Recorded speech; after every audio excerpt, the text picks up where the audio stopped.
Welcome back, class 10. Continuing with your history class, chapter 3, Objectives and Methods of Struggle of the Early Nationalists. Today, we will study about the failures and achievements of the early nationalists. The early nationalists, let us first discuss about the failures.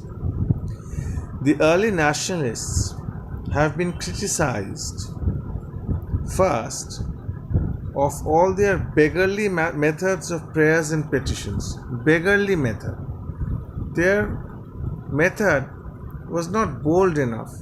They lacked gusto. They lacked enthusiasm. It was more of a beggarly manner. They are praying, they are giving petitions. So they were criticized for that. Secondly, in those days, Congress party lacked mass appeal. The mass were not aware of that party, and they did not join the party because it was basically a party of well-educated and well-to-do family. So the mass were not able to connect with that party. Third, the early nationalists believed that sooner or later the British would agree to establish representative institutions in India. What did the early nationalists believe? As I have told you earlier, that they had an undying faith towards the Britishers. They always thought that the Britishers will always listen to their needs and they will understand their needs, which they did not, basically. So these are the main three criticisms. Let us discuss some of the achievements.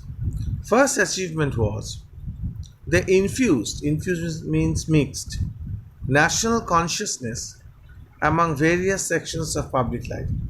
Regarding various sections of public life, various stratas of public life, they promoted the spirit of common brotherhood and they aroused an interest of nationalism, number one. Number two, they had done a lot to popularize the idea of democracy, civil liberty, and representative institutions. Previously, India was not aware of such terms like democracy, civil liberty, representative institutions.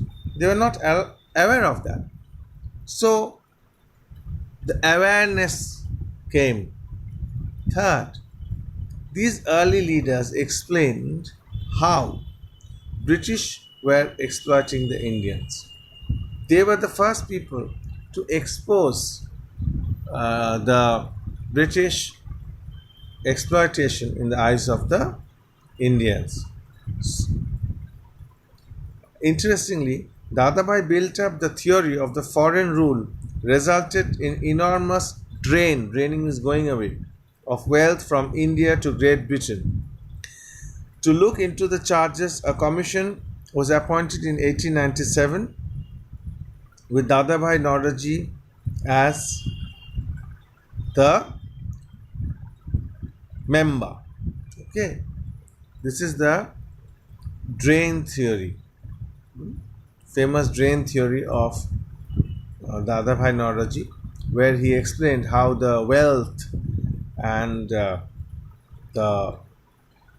wealth was drained from India. Fourthly, an early nationalists like Ranade and Gokhale were passionate supporters of social reforms in India. They were also passionate supporters.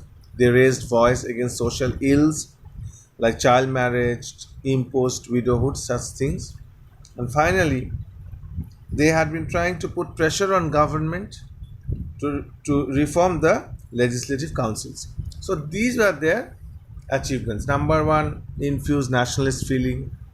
India became conscious regarding democracy, civil liberty, representative institutions. Indian leaders explained how the British were exploiting them. The drain theory came. Early nationalists like Rana Day and Gokhale were passionate about Indian reforms. And fourthly, they were successful in pressurizing the government uh, to reform the legislative councils. Now, we will learn about the prominent leaders in early days of nationalism, namely Dadabhai Naoroji, Surendranath Banerjee, and Gopal Krishna Gokhale. The syllabus says any two contributions, but the problem is if you learn any two contribution, questions can come from. There are basically four or five contributions given in each of under each of the following people. So it is better to know all the contributions because questions can come from anywhere. But the syllabus says you should know any two, but it is better to know all of them. First, we'll talk about Dadabhai Naoroji. Dadabhai Naoroji was a pioneer Indian statesman. He came to be known as the Grand Old Man of India. Question often comes, who is known as the Grand Old Man of India? He was born in September 1825 and he was appointed as Professor of Mathematics in Elphinstone College in Bombay. What were his contributions? Number one, he was India's unofficial ambassador to England. How? Dadabhai founded East India Association, remember it, in London. Its object was to inform the British of the true state of affairs in India. During the long stay in England, he made friendship with eminent Englishmen like Gladstone, Bradlaugh, and Bright. He was the first Indian who has won a seat in the British House of Commoners, like the Lok Sabha. Since as we have the Lok Sabha in the Parliament, the British Parliament has the House of the Lords and the House of the Commons. He got a membership of the House of the Commons. As a member of the British Parliament, he gave admirable service to the cause of the people of India and of Indian origin to South Africa. Now, okay. Very, very important. Due to the efforts of Dadabhai Naoroji and Bradlaugh, the British House of Commons passed a resolution recommending the ICSE examination to be held simultaneously in England and in India. It was basically done due to Dadabhai Naoroji. Very, very important contribution. Number two, Dadabhai Naoroji was one of the founders of Indian National Congress.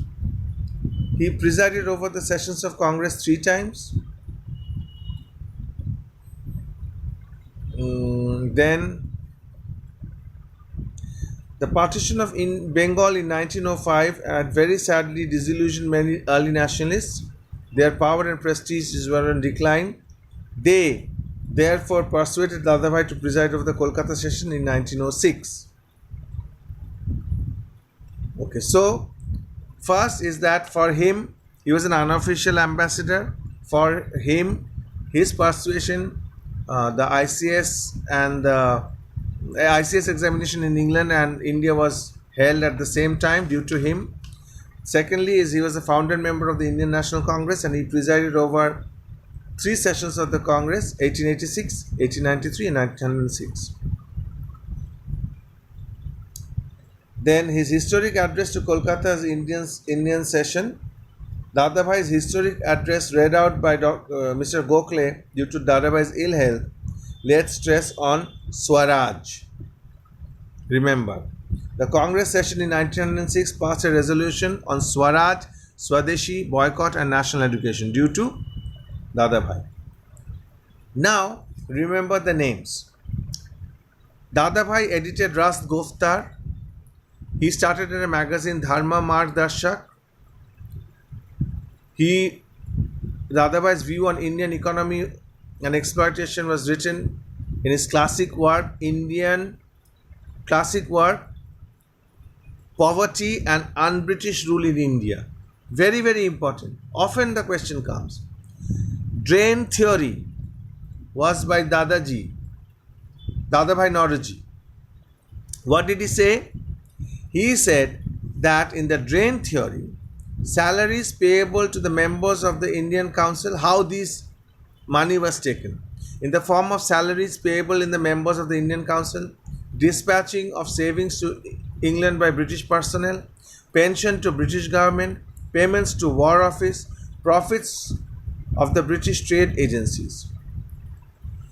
Now, basically, this is what his drain theory was. Question often comes, I am telling you 100 times. Question often comes regarding his what magazine or what newspaper he edited, regarding the ICSE examination, regarding his drain theory, regarding poverty and un-British rule in India, and he was an advocate of just political system. Just means true political system which is true to both Indian and the Britishers. This is about Dadabhai Naoroji. Then comes Surendranath Banerjee, called the Indian Burke. Surendranath Banerjee graduated in 1868. He successfully completed for his ICS examination and appointed an assistant magistrate in Sylhet, now in Bangladesh. Now, contribution, regarding his contribution, number one, fight against injustice and repression. Surendranath took to public life in 1876, the year in which he founded the Indian Association. Who founded the Indian Association? Surendranath Banerjee, remember it. The object of the association was to agitate, means disturb, revolt, for the introduction of political reforms. In 1877, age limit of civil service was reduced from 21 to 19. If you remember, in previous chapters we have discussed it. Surendranath made a tour of India protesting against such a reduction of age limit. He fearlessly criticized the measures such as Arms Act and Vernacular Press Act. Okay. Then Surendranath was elected in the Calcutta Corporation and was there for more than 2 decades. He was elected of the Bengal Legislative Council in 1894, 1896 and 1900. Surendranath transformed his civic and political duties to the means to serve people. Again, Surendranath took a lead in convening means calling, a meeting of the Indian National Conference in 1883. It was the first organization of an all-Indian character. First organization of all India character is Indian National Conference. In 1885, Indian National Congress was born. The Indian National Conference welcomed the birth of Congress and they merged together. Very, very important. Very, very important. Merging of Indian National Conference with the newly formed Congress. Clear? Now, his role as a journalist. Question often comes. Surendranath edited a magazine, The Bengali. It's a paper. This paper was very much criticized Ilbert Bill and Vernacular Press Act. The Bengali, remember. He wrote a book, A Nation in Making. Remember. He supported the Swadeshi movement. Remember. So these are the things you should remember. Lastly comes Gopal Krishna Gokhale. Now this is very, very important to know that he was the political guru of Gandhiji. You should remember, question often comes. Because violence had no place in his scheme. Moreover, in 1812, Gokhale went to South Africa at the invitation of Gandhi, who needed his support for the Satyagraha movement over there. He was in South Africa for 26 days and the credit for bringing back Gandhi to Indian political scene goes to him. He was the person who brought Gandhi from South Africa to India within 26 days. He brought him back. Or else Gandhi would have stayed in South Africa. Gopal Krishna Gokhale was born in 1886 in Kolhapur, Maharashtra, graduated from Elphinstone College, became a professor of history and economics. If you can see that all the activists who were early nationalists, they were extremely educated people. They were extremely educated people. He was a professor of history and economics at Ferguson College in Pune. Remember, for 4 years he edited Sudharak, a quarterly journal of the Pune Sarvajanik Sabha. In 1904, he was awarded with the title of CIE, which is a Companion of Indian Empire. During his visit in 1905, he tried to persuade the British statesmen not to give effect to the Bengal partition. He persuaded not to give effect to the Bengal partition, but Bengal was partitioned anyhow. However, he failed. So, what was his contribution? Gokhale was the India's most respected leader. He presided over the Varanasi session of Indian Congress in 1905. He was a man with moderate views and immense faith in British liberalization. Number two, Gokhale believed in constitutional agitations. Constitutional agitation means agitations within the framework of constitution, not howling, screaming, and yelling and going on the road and breaking up things. Through petitions, then Swadeshi movement, with these things. He made a strong plea in prayer for the reform of legislative council and separation from judiciary to executive. Very, very important, he established the Servants of India Society. Very, very important. In 1905, question comes. Its members were required to create among the people a deep, passionate love for the motherland. And he was foremost in arousal of national awakening in 1902. A little more you can, if you want to know, you can. In 1910 and 1912, he moved resolutions in the Imperial Legislative Council for relief of Indian bonded labor in Natal. In one of his budget speeches, he pleaded for the primary education for all the children. Next, his work abroad. In a paper which he read at New Reform Club, London, he said, India's destiny is to obtain an honored peace among the family of nations. His economic ideas, where he pleaded reduction of land revenue, he was in the favor of the state protection to infant Indian industry which just started in India. He wanted that the state should protect, the government should protect, that the British government. He called for employment of members of educated middle class, because educated middle class were not getting employment. Even if they are getting employment, they are getting employment at the base level. And at the age of 49, he passed away. So this is basically the three members which you have to remember. And you should also remember the first two sessions of the Congress, because it is there specifically mentioned in your syllabus. The first session of Congress in 1885 was held in Bombay, Mumbai, then Bombay. The name of the president was W.C. Banerjee. Second session was held in 1886 in Calcutta, now Kolkata, then Calcutta, and Dadabhai Nauroji was the president. So this is basically all in chapter 3. Hope you have understood it. That is all for today. Thank you.